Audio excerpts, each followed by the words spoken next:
Good afternoon, everyone. Many thanks for joining us today. My name is Priyanka Agnihotri, and I'm Head of International Equity Research at Brown Advisory in our London office.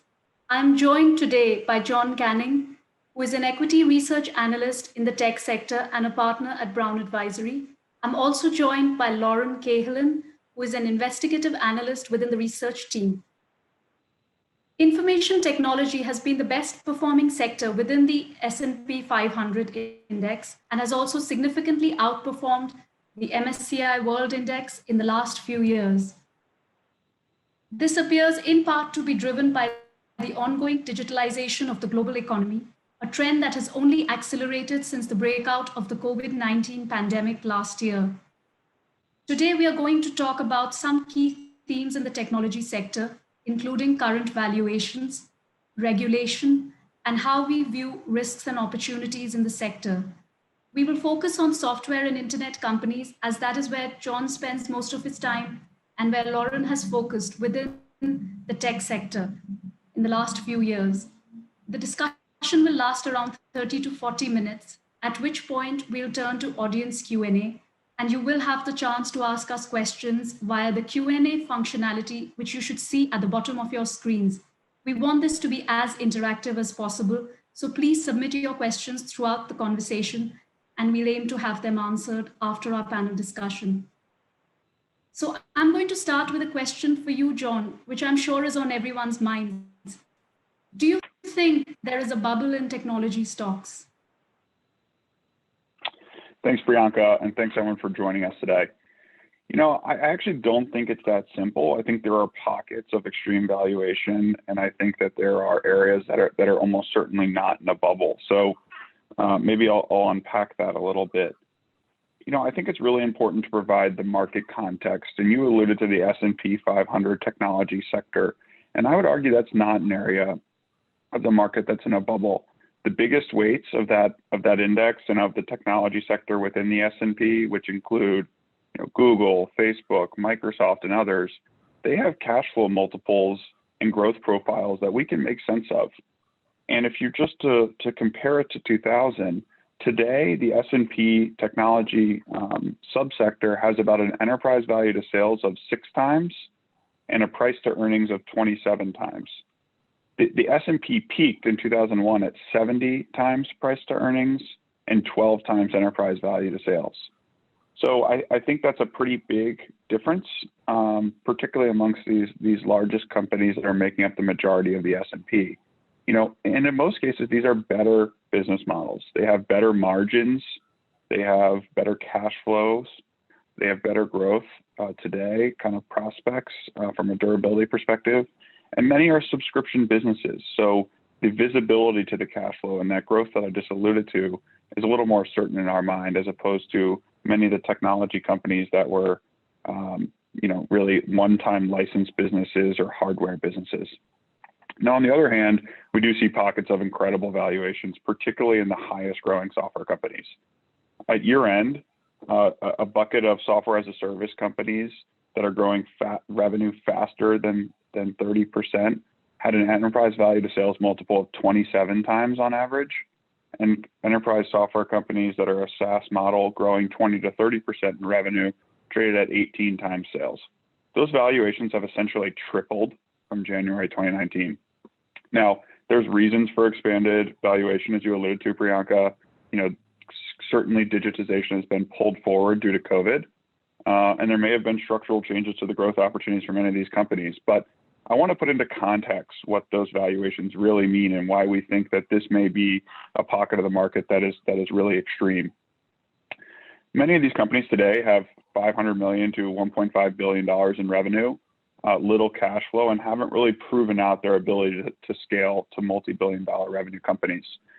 And so I want to just give an example of a $1 billion revenue theoretical company and just give an idea what's priced in at 27 times. If it has $1 billion today, you have to believe that it will continue to grow 30% for the next 10 years. That's about $18 billion in revenue. You have to believe from generating zero free cash flow, they generate 30% free cash flow margins. And you have to believe that after 10 years, their growth profile and opportunity remains robust, and they trade at 25 times cash flow. That's not dissimilar to what Microsoft trades at today, or the historic multiples of companies like Intuit and Adobe, which are more mature. You also need to believe that the cash generated is reallocated to high return on investment opportunities, and that capital isn't destroyed. If you believe all that, which I would argue there are inherent risks in each of those assumptions, you can generate about a 9% annualized return each year over the next 10 years.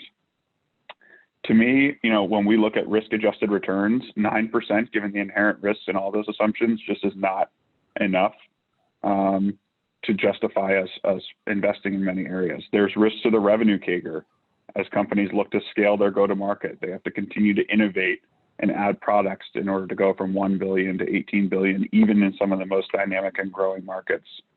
You have to ensure that the competition is not so fierce that the margins are competed away. And as I mentioned, capital allocation is a really important assumption. So while certainly there are companies that fall in this bucket that will be successful, they will go from $1 billion to $20 billion, similar to what we saw Salesforce do over a 10-year period.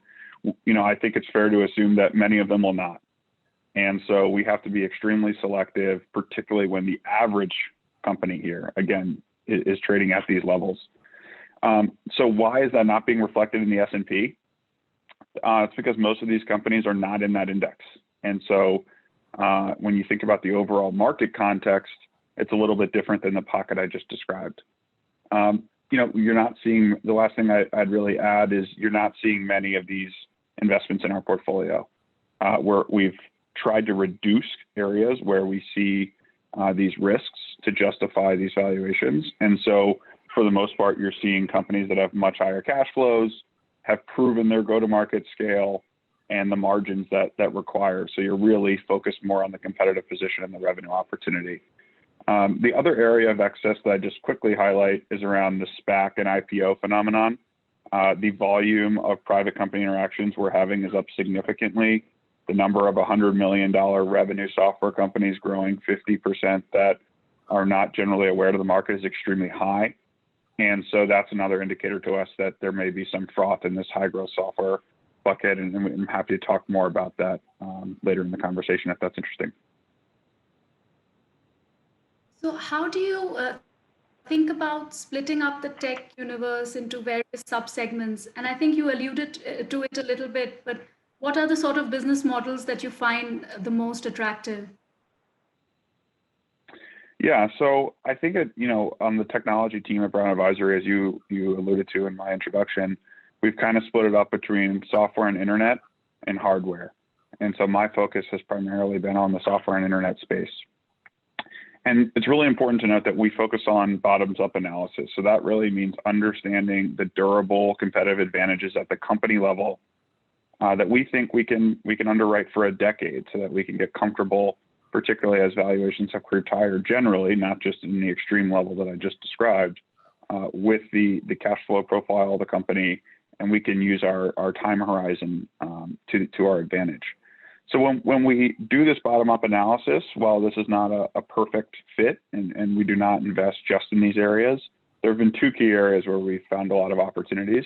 One is what we'll call vertical software, which means companies that serve a specific end market. Think about a company like Autodesk, who is serving the construction industry specifically. And we like these businesses because often the addressable markets aren't so large that there's intense competition.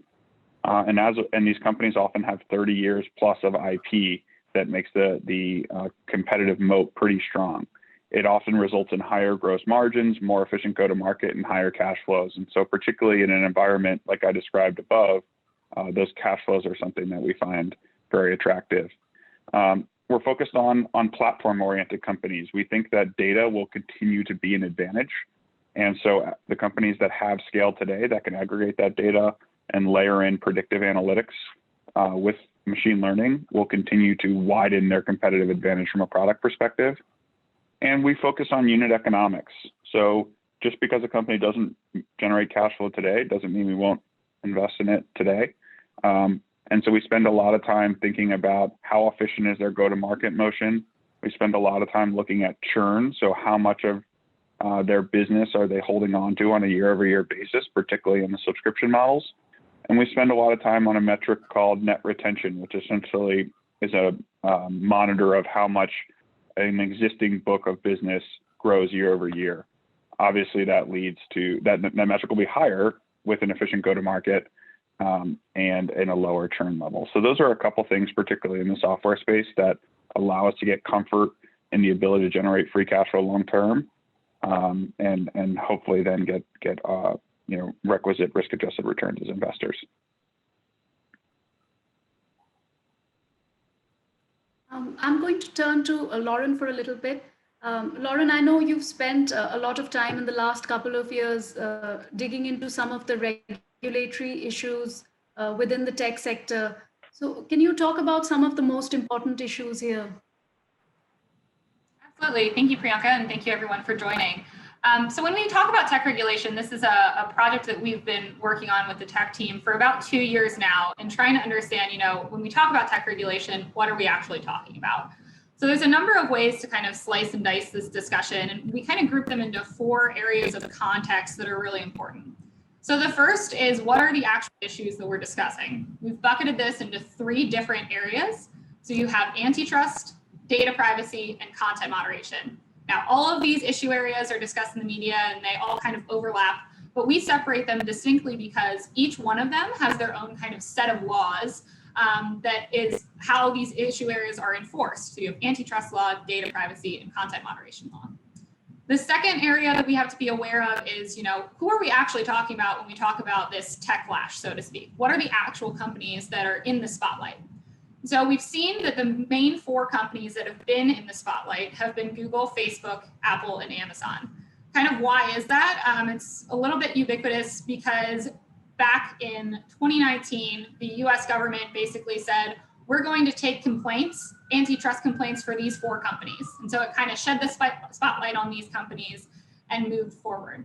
The broader discussions on data privacy, content moderation, those, of course, these companies are used as the example, but these issues, of course, impact a variety of different companies across the tech sector. The third thing that we need to focus on when we talk about tech regulation is that we're talking about a variety of different points in the policy, legislation, regulatory process. So there's 2 areas that we see discussed. The first is the enforcement of existing laws. So anytime you hear about an investigation or a lawsuit being brought forward, you've seen the government deciding we're going to enforce the existing antitrust laws and bring about a lawsuit. So you've seen that with Google and Facebook with the US lawsuits that have been brought forward.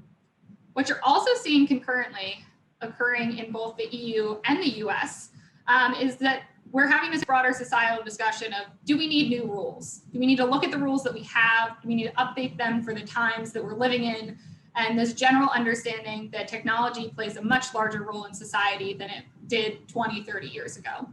So you're seeing kind of enforcing existing laws and this discussion of potentially making new laws, both in US Congress and in the EU Parliament. And so this last piece that's really important context when we talk about tech regulation is timeline. The timeline for tech regulation is in years. This isn't going to change overnight. This has been a discussion that's been occurring for multiple years and will go forward. If we kind of use Google as an example of what timelines look like, you had in the EU, the first kind of investigation into Google was brought forward kind of and opened in 2010. You didn't see the first fine against Google until 2017. So 7 years kind of looking at antitrust enforcement. In the US, you're seeing something a little similar. You are also seeing kind of this US Google antitrust investigation that was opened in 2019. We won't see that go to trial. The lawsuit's been filed, but you're not going to see it go to trial until 2023. So we have to think in a broader context of how long is this going to take. So most important factors, if we kind of summarize them, first, what are the issues? Antitrust, data privacy, and content moderation. The companies being in the spotlight are Google, Facebook, Amazon, and Apple. We have to look at enforcement of existing laws versus potentially new laws. And then the timeline is in years. So that's kind of how we framed this discussion for our team. So I have one follow-up on that. Why is Microsoft not in the spotlight today? Yeah, that's an excellent question. And it's one that's been a kind of in our minds the whole time we've been doing this work. So there's a variety of reasons of which we understand why Microsoft isn't in the spotlight. The first, if we really look at the discussion of what is being kind of looked at from a regulatory perspective, it's these consumer-facing products and services. So you and I go on social media, we decide to buy an iPhone, buy certain apps, we go on Amazon and buy certain products. Microsoft's bread and butter is their B2B business, their enterprise software. So it's a little bit of a different focus. So that's the first kind of piece. The second piece is Microsoft has been here before. So about 2 decades previously, they were under antitrust scrutiny, a very large case, and has kind of set the tone for, what can we learn from what happened to Microsoft in understanding what might happen to these companies. So they've been in that enforcement kind of spotlight previously. And then the third thing is the kind of the role that Microsoft has played as almost like this advisor. So Microsoft's president, Brad Smith, is also the company's chief legal officer. He has actually advised Congress on how to kind of understand some of these issues when you're talking about these really large companies and what antitrust could look like in enforcement. So you see Microsoft playing a different role throughout all of this. And so even though they're not in the enforcement spotlight, they're not under investigation right now, we still recognize, we'll keep it in the back of our minds that Microsoft is there, and should any potential new laws impact them, we're kind of ready to understand that. But they're clearly out of the spotlight at this point in time. Can you help us to understand the differences in the approach taken by the US and the European authorities? Absolutely. So if we look at kind of the differences between the US and the EU, there's a lot of different cultural values that you see in how tech regulation plays out. The 2 really good examples of how we've seen that play out is through data privacy law and antitrust law, and the enforcement of those. So let's first look at data privacy. So in the EU is kind of this global leader in tech regulation. You could see some people have said, they've exported tech regulation as a theme and an understanding for other countries. So if we look at data privacy, they were the first jurisdiction to create a widespread data privacy regulation with GDPR. In the US, on the other hand, we don't have a federal data privacy legislation. There's no overarching law here protecting consumer data. You see it a little bit in different sectors like finance and healthcare, but there's no overarching law. So there's a large discrepancy there from the data privacy side. What you're also seeing with the EU is they've set the precedent. So they have GDPR, and now other countries are looking to say, what are we looking at for data privacy? How should we mold this law? And they're looking at GDPR as kind of this example and this skeleton of which to kind of carry over into their own countries, put in their own values into their laws, and then bring it forward.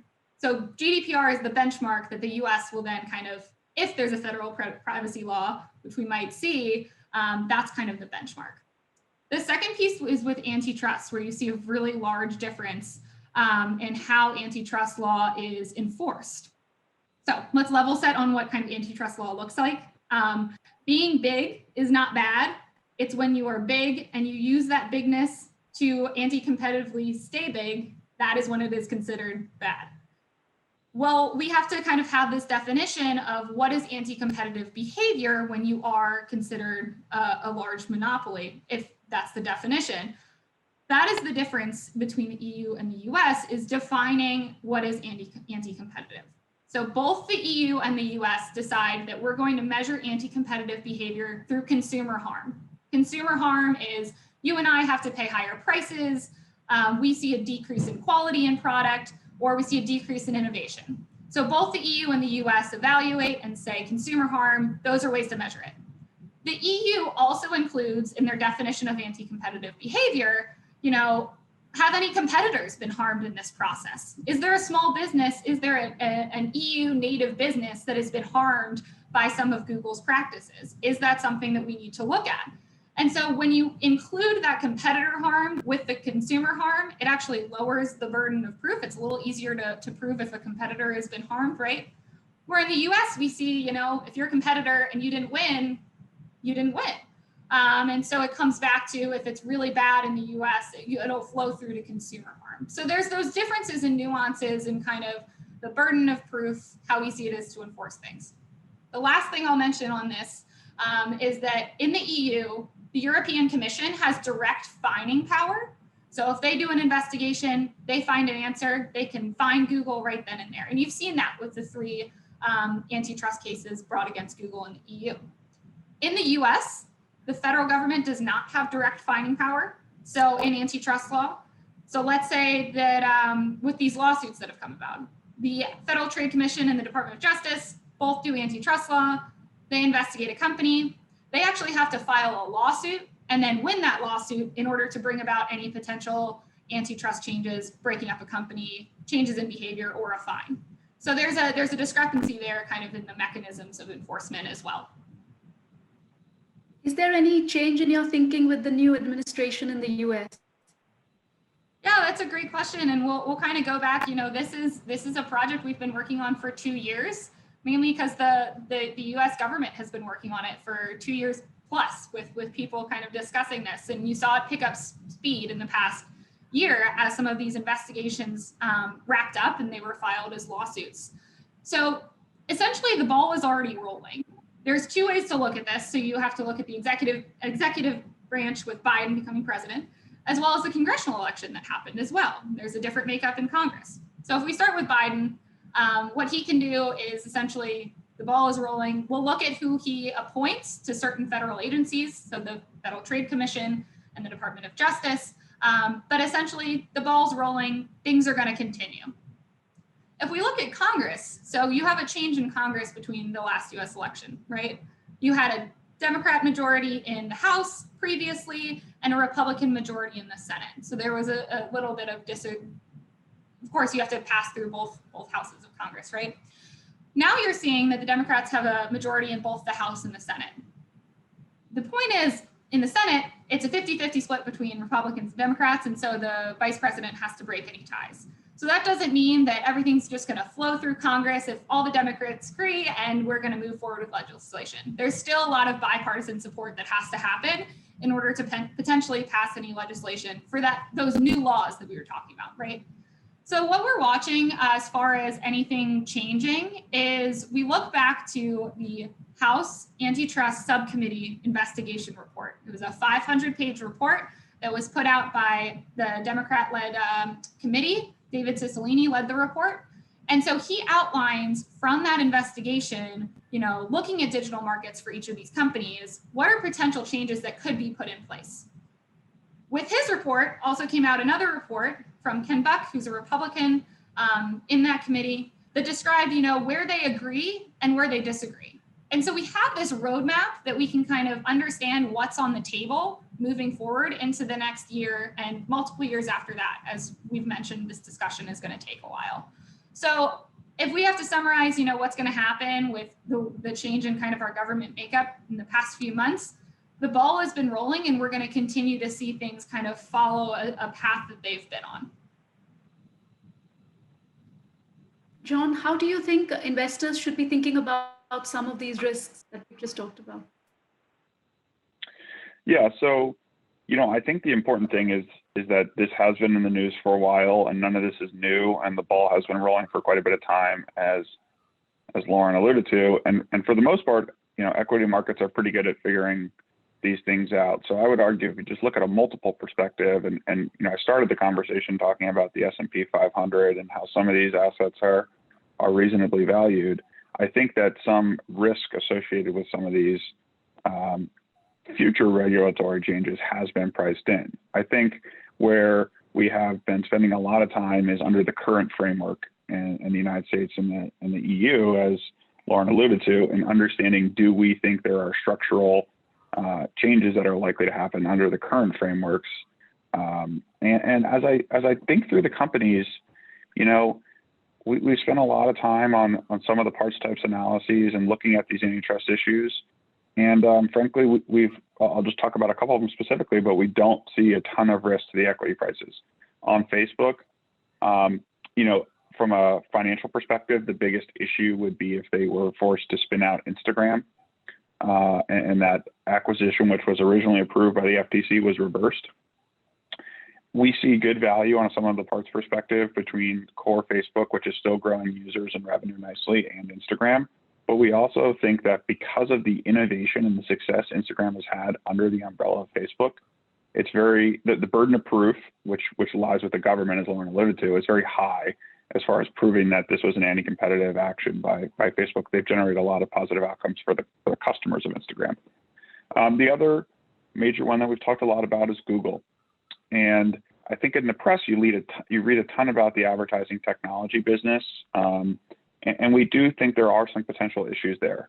What's important to note is that is not a material driver of gross profit or the future of the company. And so we actually spend a lot more time talking about vertical search, which the best way and the easiest way to think about that is when you go to Google and you go to Google Travel, they'll offer you some booking options that compete with, Priceline's bidding or Marriott's bidding for that same query. And that's an area where we have a little more concern. Now, if that were to be ended, they could no longer pursue that. It wouldn't be as if the business fell apart. The search business would grow at a likely a little bit slower rate, as verticalizing their Google's product is the key way in which Alphabet improves conversion for their customers and drives further revenue growth as a result. But again, we don't see it as a real disaster scenario for Alphabet, particularly, again, when you look at the sum of the parts, you think about the value of YouTube, you think about the value and the progress they've made in the cloud infrastructure business, the importance of search, and then many of their other bets, including Waymo. We just don't see it as a huge risk to the equity price.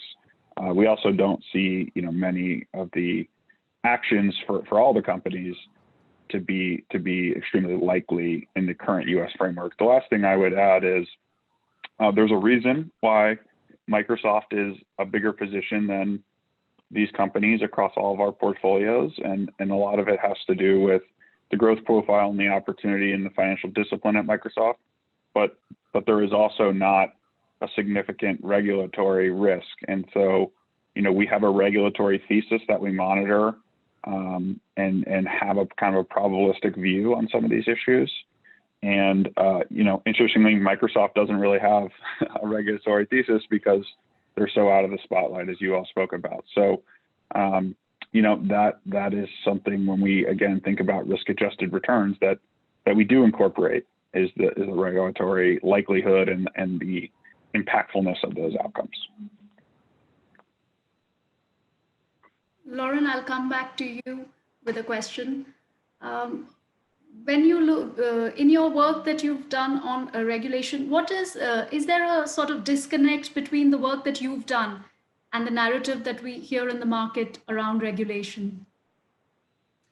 Yeah, it's a great question, and one that has kind of caught our eyes as we've continued this work. So I'll reiterate kind of what John said is a lot of what you're hearing in the media is these, eye-catching headlines of breaking up big tech and spinning off different pieces of the business. And when it comes down to it, as John mentioned, if you spin off some of these assets, there's still good investable assets for us as investors. And so that's still interesting for us to understand. What we do look at is looking at taking all of this noise and all of these varieties of antitrust, data privacy, content moderation, and going back to our bottoms-up analysis and some of the parts to understand, what's actually going to impact the business model that we need to be aware of. So it comes back to what John mentioned about the vertical search and what is also called self-preferencing. And so you've seen that come up in the EU Parliament with the Digital Markets Act, looking at self-preferencing as a potential behavior that might need to be monitored or kind of changed. And so for a little bit more context on self-preferencing, so with Google Flights, for example, let's say you type into Google cheap flights. Maybe 10 years ago, you got Expedia, a couple different other travel agencies that you then link to for a different kind of flight database. And so what you see is if you do it now, Google will have its own little box pop up. And so is Google preferencing its own product, whether or not it's a better product, in order for them to kind of get those conversion clicks. And so it's understanding that business practice that we have more of a focus on of what are potential enforcement that's put there, which you see potentially with the state attorneys general's case in the US, and then what are potential new rules around that, which you're also seeing discussed in the EU. So it's understanding those nuances a little bit further is kind of a disconnect that we see in the broader discussion. The other thing that I'll hit on is kind of there's never going to be any one event.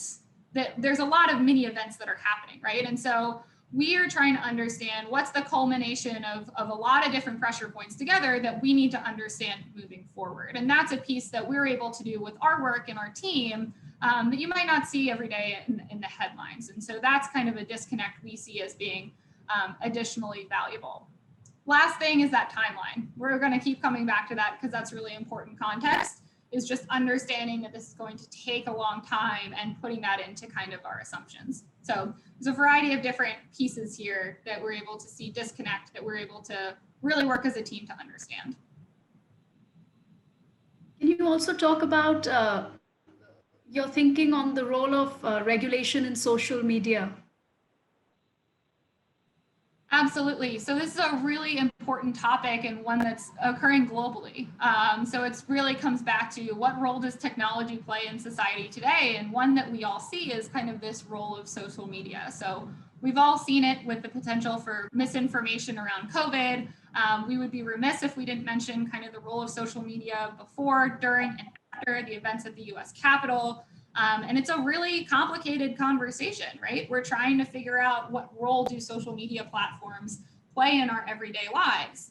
And so when we're talking about social media regulation, what we're actually talking about on the US side is this law called Section 230 of the Communications Decency Act. So this is a law from 1996. It essentially is considered kind of this foundation for the internet. And what it is that a platform is not liable for any third-party content. So if you're a chat message board in the early 2000s, you're not responsible if somebody kind of incites some really just wild rhetoric on a platform, right? And it was meant to help the internet grow. And so now we've kind of reached this discussion point that somewhat intertwines with the antitrust discussion of, do these platforms still need help growing through this law? Do they need more responsibility? And do they need to recognize their kind of really important role they play in society? And it's a really big question to ask. And how we've tried to understand it is really understand what's being discussed. And so there's actually a variety of different discussions within the Section 230 discussion to understand how that regulation could be impacted. So there's three buckets we can look at. So the first is content moderation around illicit activities. So that's kind of your dark things on the internet of human trafficking, drug trafficking, things like that. You have another bucket of misinformation. COVID is a great example, vaccine misinformation. You've also seen it kind of with election misinformation all around the world. And then there's a third bucket being discussed on political bias. So are platforms kind of biasing their censorship on a political basis? And so each one of these has a different kind of level of discussion and support. You have a lot of support in Congress to potentially change social media regulation around illicit activities. And we've seen that previously with the law called FOSTA SESTA that was looking at kind of human trafficking. What you ended up seeing is that because there was more kind of requirements on regulating that these behaviors don't go away, they just fall into different parts of the internet that might be harder for law enforcement to follow. So is that a successful way to regulate social media? When you have misinformation, this is an area where platforms have come out and said, we want regulation. We want to be told what to do. As large platforms in social media, we don't want to be the arbiters of truth. This was not our original goal, and we would like some assistance in trying to problem solve this. So this is an area that has a lot of Democrats with support in trying to understand these issues. And so you'll see that become a large discussion kind of moving forward, as it's already been. This third bucket of political bias, this is where you see a lot of Republican support. They want to say, these platforms are censoring too much and they should censor less. And so you see this discrepancy of saying, yes, we need to change regulation around social media, where you have a group of people saying we need more regulation around misinformation, and another saying we need less regulation and we need more kind of free-flowing ideas. What it comes down to, just as a level set, is there's a lot of discussion of how Section 230 ties into the First Amendment, and it's just clear to acknowledge to people that the First Amendment is to prevent being censored by the US government. So private companies, if you violate their terms and conditions that you signed up for initially, they can, decide to put a label on your speech or remove you from a platform. So there's a difference between kind of government censorship and then platforms having to make decisions for themselves. If I have to kind of like wrap that up, what's kind of ironic about this whole discussion on social media and regulating is these platforms want regulation. They're also the best equipped to deal with regulation. So Facebook, although they get a lot of kind of pushback on how they do content moderation, they're the best in the business at figuring out content moderation and trying to come up with these issues. And they know they're not perfect, and that's why they're asking for regulation. So it's just understanding that intersection of antitrust and content moderation, that sometimes the biggest players are going to be the ones that are best equipped to handle this regulation, figure out the problems. And it's just kind of understanding as a society, we don't have all the answers and we kind of have to figure this out together. So I have one final question before we move on to Q&A. So please be thinking of questions for John and Lauren at this point. I'm going to come back to you, John, on a point you made about the strong fundamentals in the sector. What do you think are the most underappreciated trends in the market right now that you think will have a big impact in the next 3 to 5 years? Yeah, so maybe I'll just start with what is probably pretty well appreciated by the market, which is digitization, and digital is accelerating, as you alluded to, Priyanka. I'm just going to use 2 anecdotes from Microsoft and Accenture, who are 2 of the largest enterprise technology partners in the world. Microsoft does probably $100 billion of enterprise-oriented technology revenue, and Accenture does about $40 billion of services revenue, helping enterprises implement technology. And Satya Nadella has been talking a lot in the last really 3 to 6 months about a new type of digital transformation. And it's not just about adjusting to the new world. What we've learned throughout COVID is that digital transformation actually enables resilience. It enables continued operations in a distributed world. And so it's no longer a project to do digital transformation, it's a requirement. And so as a result, you've seen roadmaps accelerate. Microsoft has long predicted that tech spend as a percentage of GDP would double in the next decade. They believe the pandemic has pulled forward that spend and that percentage significantly. And Accenture has talked about the compression of digital transformation cycles as well. They thought it would be a 10-year type environment, and that's now 5 years. And you've seen this in results of companies. Microsoft Teams, which people may be familiar with, they had roughly 13 million daily active users in September 2019. They had 115 million daily active users in September 2020. Digital content creation at companies like Adobe accelerated. DocuSign, Twilio, which are both companies that enable digital interaction with customers, saw accelerating results. And Accenture, who I mentioned is really a key partner in implementing technology solutions for a lot of enterprises, they saw an acceleration in their cloud bookings to mid-teens growth. That may not sound that high, but why that's interesting is they essentially have to generate new revenue for each project, and so the number of projects they're doing and the scale of these projects is actually accelerating, which I think speaks to this pull forward of digital demand. And so that may not be really new to people or underappreciated, but what I think may be underappreciated is that digitization is not one-to-one. It drives new growth and opportunity. It's not just shifting processes that used to be done in a linear fashion. Think moving advertising budgets from newspaper and TV to digital. It actually generates more dollars for that type of environment because of the efficiency these digital experiences provide. So even some of the most mature industries in people's minds as far as digitization, think digital advertising, actually have a long way to go. And I think that durability of growth is going to end up being underappreciated by the market in many cases. So I'm just going to run through a couple examples to try to bring this to life. Digital advertising today is less than 50% of the overall advertising market.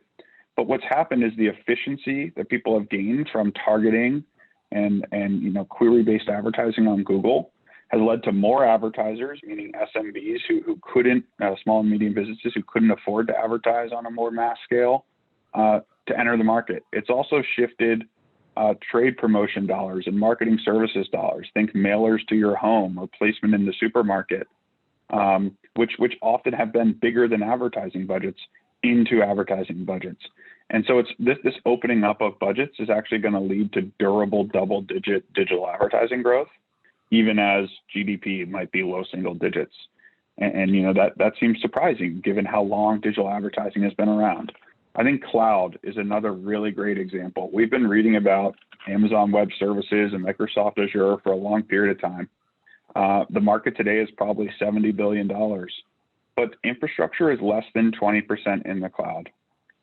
And we actually saw last night that Microsoft's Azure product, their cloud-based product, accelerated growth at a $28 billion run rate, growing now 50%. And what this means is, obviously, there's a long way to go in shifting workloads that are on a premise into the cloud. But the cloud also requires less capital investment and has greater ability for burst use cases. So it creates new workload opportunities. So not only are we going to see this massive shift over the next decade or so, but we'll see a lot of new use cases because the barriers to creating those have gone down. I think dating is a really interesting example. You know, people probably think a lot of people today are meeting on apps. In North America and Europe, the most penetrated markets, in 2019, only 50% of singles from 18 to 24, which is the demographic that chooses the apps the most, had an app, and it's lower in other geos and older demographics. And this is an example of a category where there wasn't a lot of revenue generated from brick and mortar dating services or from introducing someone to your friends, but now is a multi-billion-dollar industry that has a long runway for growth because of the efficiency which a digital experience provides. I think interactive entertainment's another great example. It's still the cheapest form of entertainment per entertainment hour. And the category is growing as mobile devices, move throughout the world and 5G becomes pervasive. We're going to see accelerated accessibility of gaming, and that'll be another revenue opportunity for these companies. The last thing I'll highlight is there's a lot of industries that you might think of more legacy industries that have neglected to invest as heavily in technology. You know, construction's a great example. Oil and gas is a great example. And what the pandemic has showed is that some of these new cutting-edge cloud-based products actually drive a lot of efficiency in these industries, and they had to adopt them during the pandemic, but now budget has been created to further investment. And this is not replacing other technology spend. It's really growing technology spend because of the efficiency that people can get in delivering some of these projects. You know, it's the same in professional services, something like Intuit, which does bookkeeping in the United States and competes with Sage in the UK.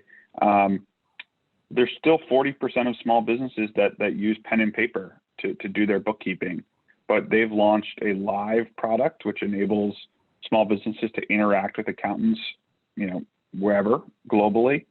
And it's added a new revenue opportunity for the company as they improve the bookkeeping service for those who might not be comfortable to do it themselves. They now have an expert who they can interact with digitally, but it's also allowed accountants to generate new customers in geographies that they might not have been able to serve in a brick and mortar framework. So, I do think that while everyone is talking a lot, and rightfully so, and we're seeing it reflected in the market about the move to digital is really accelerated, I think what might not be fully appreciated is the compound effect that this move to digital will have, and the efficiency of these experiences might really generate more durable growth than people fully appreciate today.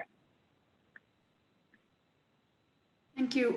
With that, we'll move to the Q&A session. As a reminder, could you please send across any questions via the Q&A functionality on Zoom? We'll try and get in as many as we can. So I'm going to start off with the first question. One for Lauren, and perhaps John, feel free to chime in if you think you want to add to it.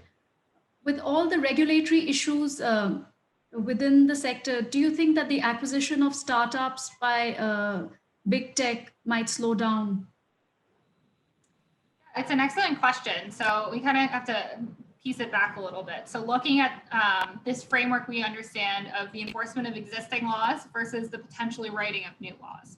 So if we look at kind of the world we live in right now, you can expect to see some of these companies ramp up acquisitions, knowing that, trying to get things under the wire, would things potentially change? So that's kind of one line of thinking that's potentially there.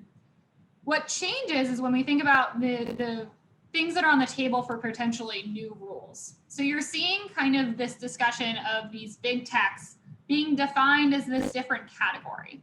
So in the EU, for example, you're seeing in the Digital Markets Act, this definition of gatekeepers. So do these gatekeepers, so your big techs that do a lot of acquisitions, do they fill a different role and fall under new scrutiny? And so you're seeing kind of a different role where they're acknowledged as different.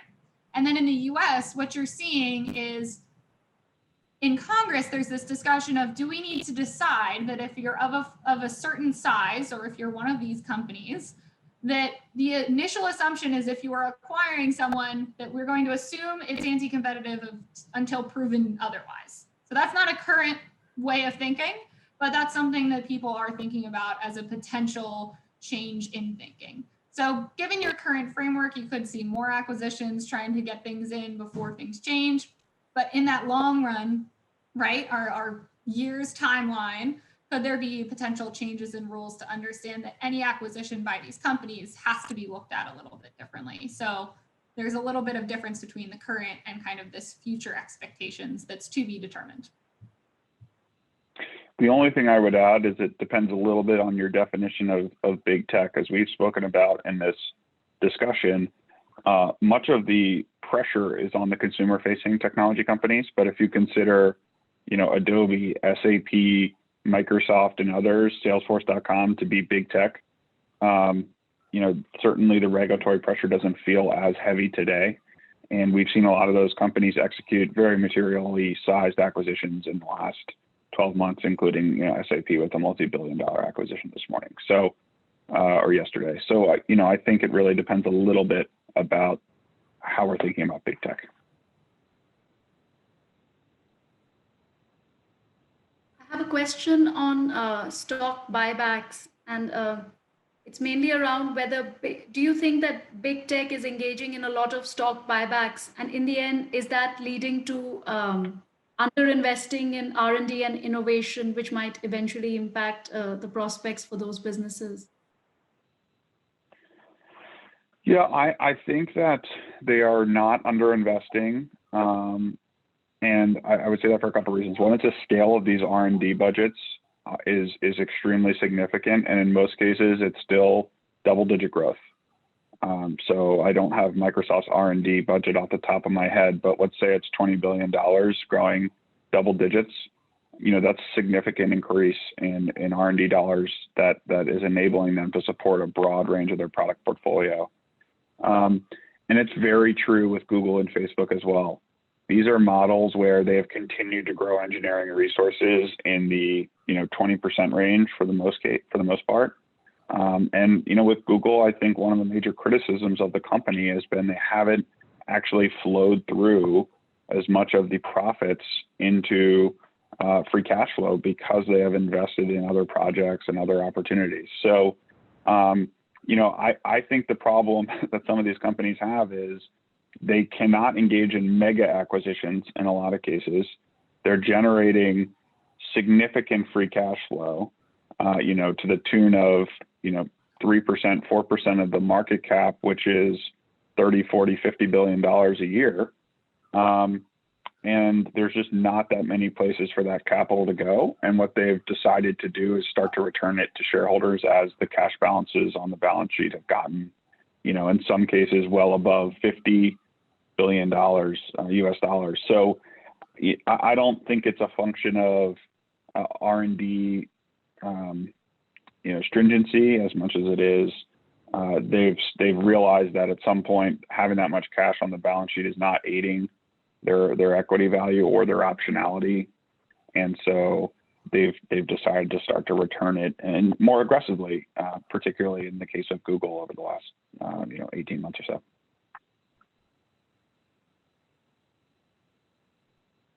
The next question I have is on how do we think about the ethics of some of the AI products and services that tech companies are building out? Yeah, absolutely. It's an excellent question. And so if we look at kind of how this tech regulation project has gone for the past 2 years, there's a variety of different themes that come into play over time that we need to be aware of. And so AI ethics is a absolutely massive and really important discussion that's happening across almost every industry of what role does AI play and how do we think about the foundation of it now for any future implications. So this is an area that's large discussion. We've partnered with our ESG team to think a lot about these issues because there's a lot of ESG factors that come into play. We need to understand how to think about them. And then the second piece of this is part of my role as the investigative analyst is understanding that we don't have all the answers, right? And so it's talking to experts in these industries that are thinking about this every single day that are better equipped to solve these problems. And so it's engaging with these people to understand, our role as shareholders, what are certain questions that we can ask the companies we're invested in order to understand these issues. So it's a combination of working across our team to understand that this is a big topic, and it will be going into the future, and knowing that we don't have all the answers and making sure we educate ourselves on these issues moving forward.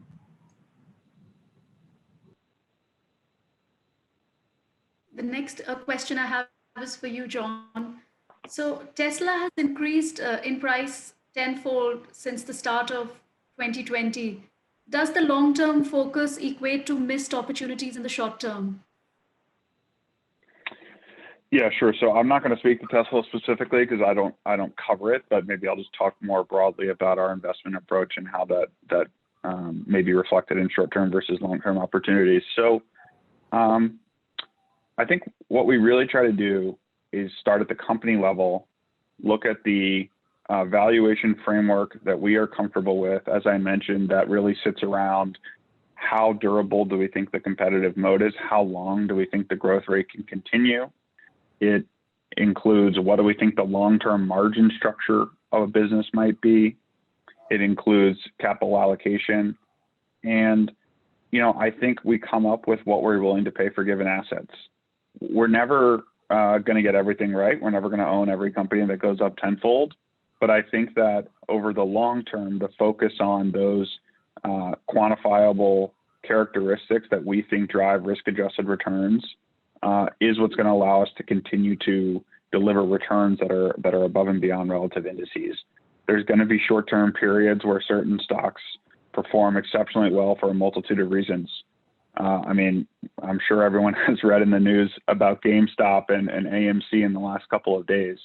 Those are in a lot of cases momentum trades that can go very strong for a long period of time. Tesla is obviously a very impactful and disruptive company, but it has to come back to our fundamental bottoms-up process.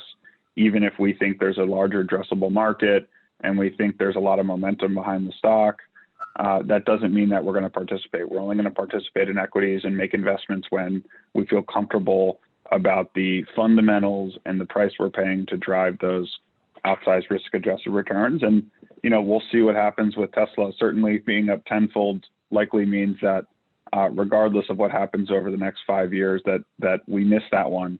But I would say it's not that we never looked at the company. It's just a function of it didn't fit into our framework. And there will be times where, unfortunately, we miss opportunities because of the framework and that valuation plus fundamental discipline. My next question is for Lauren. I think you've looked at this in the past. Is Google likely to withdraw from Australia? Yeah, so this is a really interesting question. Thank you for whoever asked it. So for the group, what is this question referring to? So there's a broader discussion around in Australia discussing should Google have to pay for news content and publisher content that shows up in search. And it's actually a global discussion that's happening as well. And so you see France actually having a similar debate and Google kind of deciding that under certain copyright laws, they're going to pay certain publishers. And so Australia is kind of following a similar path and asking those questions.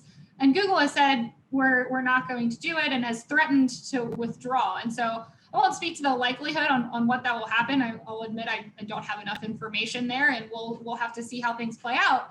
But what this is referring to is a really interesting theme that we're going to continue to hear, and you're going to hear it in the US as well, of what role do kind of social media platforms and search platforms play around local news, your national news, and how publishers are paid. It comes up actually in one of the antitrust lawsuits in trying to understand, is this a market that's been potentially harmed in an anti-competitive way? It's interesting. We'll have to see if that fits the current antitrust framework to actually be enforced. But it's a broader discussion you're going to see come to fruition a lot more, and that you've actually seen in the past few weeks with what's occurred in France, and then the discussion you're seeing in Australia. So this is a growing issue that's been there, that we're going to continue to follow, and we'll have to watch play out, but something that's definitely on our radar.